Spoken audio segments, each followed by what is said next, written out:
अस्सलाम वालेकुम। आज की इस वीडियो में हम ये देखेंगे कि स्टैट डाटा स्ट्रक्चर क्या है और इसकी हम रियल लाइफ एग्जांपल्स भी देखेंगे। तो स्टार्ट करते हैं। सबसे पहले इसका कॉन्सेप्ट देख लेते हैं। लाइक एन अरे और a link list, a stack is a data structure that holds a sequence of elements. अरे और लिंक लिस्ट की तरह स्टैक में भी हम सीक्वेंस ऑफ एलिमेंट्स को स्टोर करवा सकते हैं, लेकिन ये जिस प्रिंसिपल पे वर्क करता है उसे हम लाइफो कहते हैं। LIFO means last in first out. A stack is a data structure that stores and retrieves items in a last in first out manners. For example, अगर हमारे पास पाइल ऑफ बुक्स है तो उसमें वो वाली बुक जो हमने बिल्कुल फर्स्ट पे पुट की थी वो हम सबसे लास्ट पे एक्सेस करेंगे, और जो बुक हमने सबसे लास्ट पे रखी थी उसको हम सबसे पहले आउट कर सकते हैं। This means that when a program retrieves elements from a stack, the last element inserted into the stack is to the first one retrieve. मतलब कि जब हम पाइल ऑफ बुक्स बनाते हैं या इस तरह की कोई भी एग्जाम्पल हो सकती है, जो सबसे एंड पे हम रखेंगे वो सबसे पहले निकाला जा सकता है, और जिसे हम सबसे पहले रखते हैं उसे सबसे लास्ट पे आउट किया जाता है। फॉर एग्जांपल, हमारे पास पैक है बॉल्स का, तो इसमें सबसे पहले जो हमने बॉल पुट की है वो सबसे लास्ट पे ही एक्सेस हो सकती है, और जो सबसे लास्ट पे है उसको हम सबसे पहले आउट कर सकते हैं। इसी तरह से पाइल ऑफ बुक्स है, किसी भी बुक को हम नीचे से नहीं निकाल सकते जब तक हम एक एक करके ऊपर से नहीं निकाल लेते।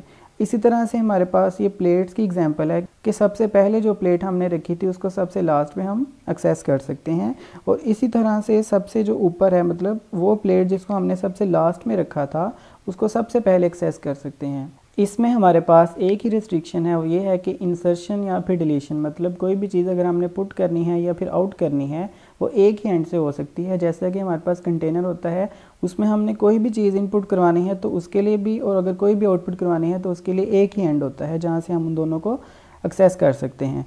तो a list with the restriction that insertion and deletion will perform only from one and called the top, just like a container has only one and.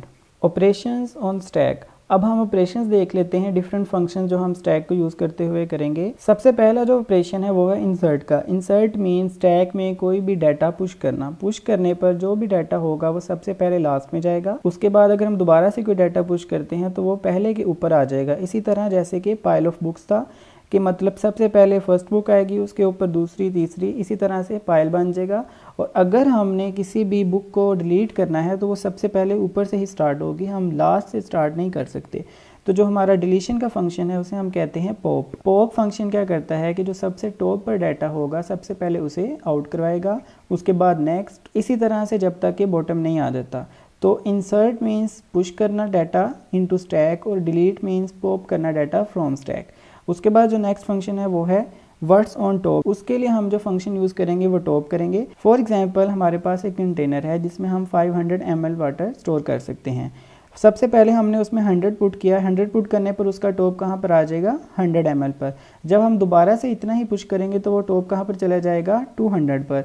इसी तरह पुश करते करते जब तक टॉप 500 पे आ जाएगा तो उसे हम कहते हैं कि टॉप ओवरफ्लो हो गया, जब बिल्कुल फुल हो जाएगा। टॉप का फंक्शन पॉप और पुश दोनों में यूज़ होता है। अगर हम कोई चीज़ पॉप करते जा रहे हैं तो जो टॉप है वो नीचे आता जाएगा, और अगर हम कोई डाटा पुश कर रहे हैं तो टॉप ऊपर की तरफ मूव करेगा।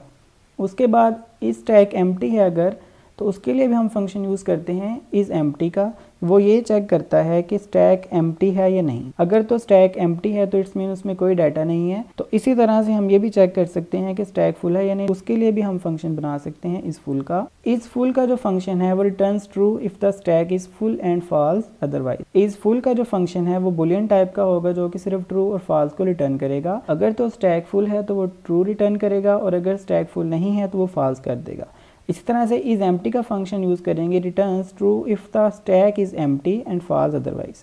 मतलब अगर तो स्टैक एम्प्टी है तो ट्रू, और अगर एम्प्टी नहीं है तो फॉल्स। पॉप का फंक्शन उसी तरह से वर्क करेगा जैसे हमने पहले डिस्कस किया है कि सबसे पहले हम जो टॉप का डाटा है उसे आउट करवाएंगे, उसके बाद नेक्स्ट अनटिल जब तक हम बॉटम पर नहीं चले जाते, या फिर वहां तक जहां तक हम चाहते हैं। पुश फंक्शन क्या करेगा कि जब भी हम कोई डाटा इंसर्ट करवाना चाहेंगे तो पुश फंक्शन को यूज़ करते हुए हम उसमें डाटा इनपुट करवाते जाएंगे। तो ये थे कुछ फंक्शंस जिनकी हमने डिस्क्रिप्शन देखी।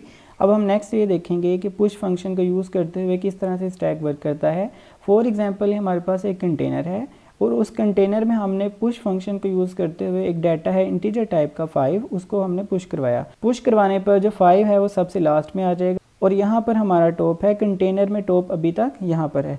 जब हम दोबारा से पुश का फंक्शन यूज़ करेंगे और 6 को उसमें इनपुट करेंगे तो 6 को इनपुट करने पर स्टैक में हम सेकंड पोजीशन पर आ जाएंगे, तो जो टॉप है वो ऊपर की तरफ मूव करेगा। उसके बाद जैसे जैसे हम पुश का फंक्शन यूज़ करते जाएंगे टॉप ऊपर की तरफ आता जाएगा। लास्ट वन फंक्शन है पुश का जिसमें हम 8 पास कर रहे हैं और टॉप हमारा बिल्कुल स्टार्ट पर आ जाएगा। तो ये था पुश का फंक्शन जो क्या करेगा कि पुश करता जाएगा डाटा को और टॉप ऊपर की तरफ मूव करता जाएगा। इसी तरह से हमारे पास एग्जांपल है पॉप की। जब हम फर्स्ट टाइम फंक्शन को कॉल करेंगे तो सबसे ऊपर जो भी वैल्यू है वो रिमूव हो जाएगी।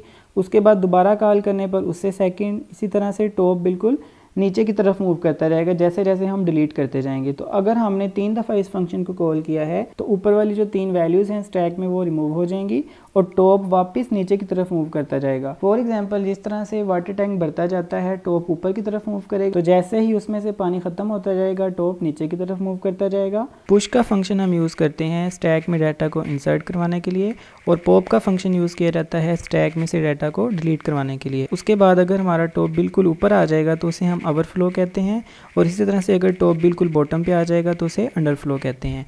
उसके बाद हम ये देखेंगे स्टैटिक एंड डायनामिक स्टैक क्या है। There are 2 types of stack data structure, static and dynamic. Static में हम अरे को यूज़ करते हैं जिसमें फिक्स साइज होता है और डायनामिक में हम लिंक लिस्ट को यूज़ करेंगे जिसमें हम साइज़ को अपनी मर्ज़ी से इंक्रीज़ कर सकते हैं, यानी कि जितना चाहिए। तो इसमें हम जो इम्प्लीमेंटेशन करेंगे वो दोनों टाइप से करेंगे। तो नेक्स्ट वीडियो में हम इसकी इम्प्लीमेंटेशन करेंगे। तब तक के लिए अल्लाह हाफिज़।